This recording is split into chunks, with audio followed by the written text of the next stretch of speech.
I don't mind telling you that I do not have a political party that I am a part of. No part of parties. Don't like parties. This is what kills me. Whenever somebody tries to pigeonhole me, they get it wrong. And there's no place for me to go to say, wait a minute, that's not right. Because people see in me what they want me to be. I don't want to make this sound too highfalutin, like I'm that important. But I've been going through this now for 35 plus years.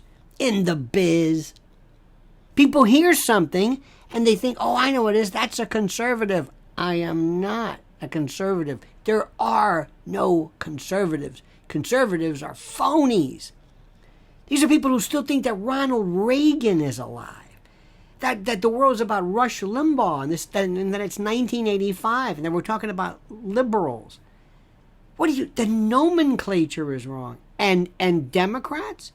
I don't even recognize them. And you're going to call them progressives? But listen, this country, irrespective of the side, is being run by people you never elected. That's the part I want to tell you. And that has been my message. And it's for both. I don't care if you're a Democrat or a Republican. Does it really matter? If you're woke, broke, or they think you're a joke, it doesn't matter. I'm talking about maintaining us, the United States, us.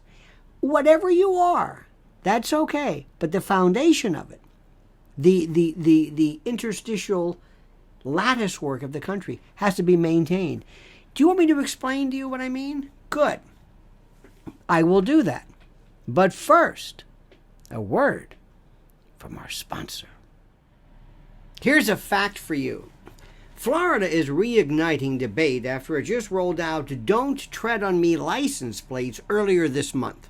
Drivers in the Sunshine State can now order Don't Tread on Me license plates complete with a yellow and black image of the Gadsden flag from the Revolutionary War. This is a proud moment for patriots across the country. But what about for the rest of us in the other 49 states? Listen closely because I'm going to reveal a new way to showcase Don't Tread on Me without a license plate.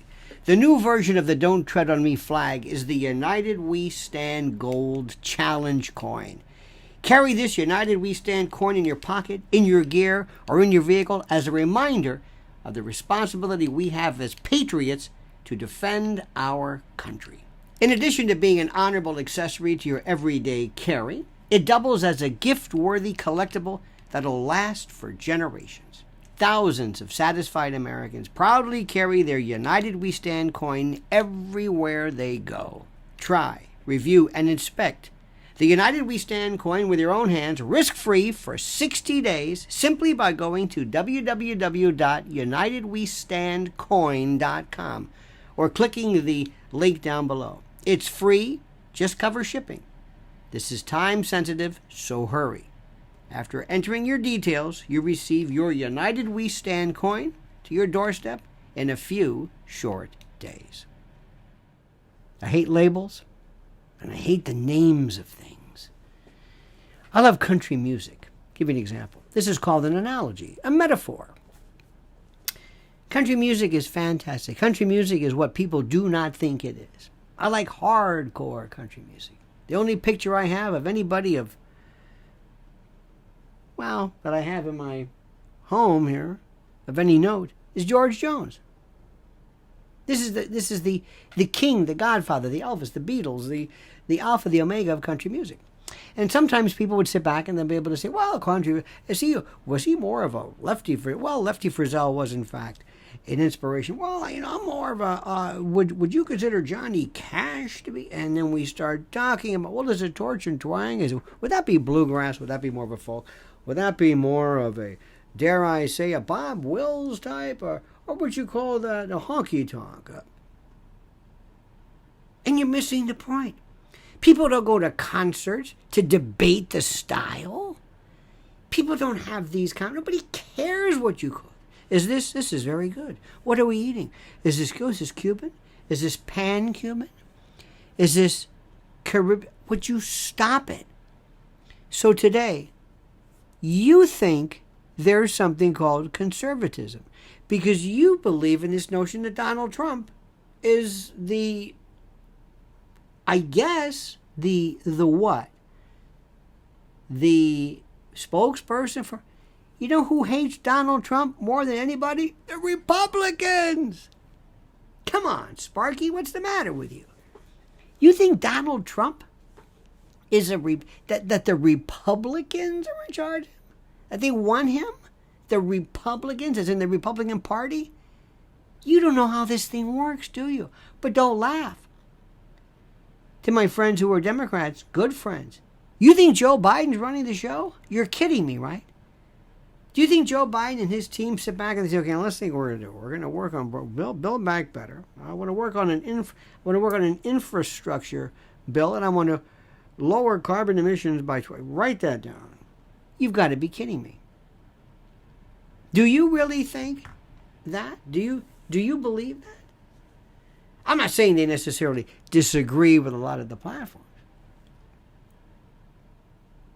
but this country is run by another group of people.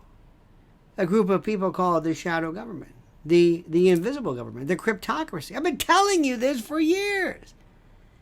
The people who run this country, the people who have more influence, Klaus Schwab and the World Economic Forum and others, and the big tech, I'll tell you right now, we always talk about big tech, big tech, big tech, big tech, big pharma. It's big agra. I'd put Monsanto against any of these guys. Any of them, Monsanto and Bayer. And you've never heard the connection, have you? You've never heard the connection between what's happening right now in terms of collapsing farms and, this is, remind me to bring this one up to you. What I'm seeing is, as with ESGs and nitrogen limitations and fertilizer bans and all kinds of other problems, and you're seeing farms collapse. And remember, three things that are important in this world, in this country, in this: food, water, and energy. That's it. We'll get to water one time. Well, that's a good one. That's the best. But what you've got to be, Democrats and Republicans, pay attention. There's going to be a shift now to GMOs. Why? Sustainability. The people who are involved in this, these NGOs, have more of a say because of a reconfiguration, a recalibration of the world. This is the world. See this? This is the world. I bought this at a dollar store, and I love this. This is it. Don't think Indiana, Georgia, D.C., don't think that. Think the world. Let me show you the complexity of it very, very simply. Let me put it to you this way. Listen to me this way. On our side of the world, we have this. See us? There we are. And there's Mexico. There's South America and Brazil. It's pretty, not a lot of colors. Huh? That's it. Now, let's go like this. Whoa! What is this? A veritable piebald quilt, a mosaic of ethnicities and cultures and, oh my God, languages. This poses the greatest threat whatsoever to the notion of solidifying the world in a new order of the world. Where have I heard that expression? Where have we heard that expression? The Great Reset. Mr. Schwab said that. And the way that's being done is to remove the notion of individuality on the part of cultures and countries, to regroup, reposition, recalibrate, refocus, readumbrate into different rubrics and subdirectories of new patterns of governance. Oh my God! I just got to stop right there. My dear friend, and I consider you a friend, this is the wildest stuff. And if you are adhering, if you're still playing Democrat and Republican, you're missing the point. It's not about that. It's like I've got friends of mine who don't see the world changing. I cut my teeth on talk radio in 1988. Really before that. And I want to say this with all due respect. Rush Limbaugh's dead. It's a new country. It's a new world. It's a new everything. It's a new. I'm talking to you from this incredibly brilliant platform that never existed before. It's a new world. And what I'm doing is I'm reaching out to you. And if you're a Democrat, fine. I don't care. I have more in common with you than you could ever imagine. In terms of motivation, in terms of progressive legislation, civil rights, individual liberty. And what I just described for you is the Constitution. The stuff that you're talking about. I'm with you.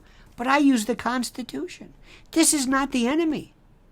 This is not the enemy. You might not like Clarence Thomas. You might not like Kavanaugh. That's okay. That's fine. Don't personalize it. This is the answer. They want us divided. They want this left and right paradigm, this illusion. They want this. They want to destroy everything, any kind of cohesion, any kind of cooperation. They cannot exist in a world of stability. Listen to what I'm saying. Like this. Subscribe to me. I'm the prophet. I'm different. I'm telling you. I was kidding about the prophet. A little bit. I don't fit in the world. Nobody likes me. Republicans can't stand me because I mock them constantly. Democrats have nothing to do with me. And I'm telling the Democrats, they're mad because you're not in charge and Joe Biden's not a Democrat. This is different. This is different. It's like we woke up and we have different parents. Everything's different. We're in a different house. We're in a different place. Like, wait a minute, I don't recognize anything. Listen to me. Follow me. Open your eyes. Open your heart. Open your mind. Open your soul. And destroy, get rid of these ridiculous notions of politics gone by. And now I ask you, as I normally do, at the valedictory portion, at the conclusion of my various discussions, to comment as you see fit.